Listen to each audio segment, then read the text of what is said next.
Nakon rasprave sa Tomom Panićem, Nadežda Biljić odlučila je da spakuje svoje stvari i po ko zna koji put.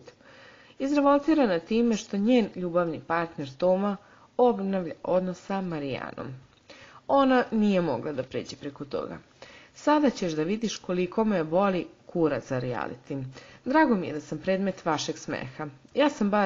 Ja bar imam muda da 2 puta pobegnem odavde, govorila je Nadežda zadrugarima. Zadrugari su se zabavili, budući da znaju svaki njen korak nakon neke malo veće rasprave sa nekim od cimera iz Bele kuće. Ovog puta su se slomila kola sa Panićem.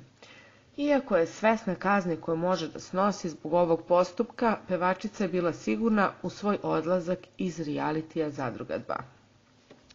Koga šiša bre, džabe se pakuje ženo, poslije ćeš morati samo da slažeš opet stvari. Ona je car, ona je jebeni car. Ja tebe volim, Nadežda. Volim te što postojiš i što me zasmejavaš u ovoj kući, govorila je Luna.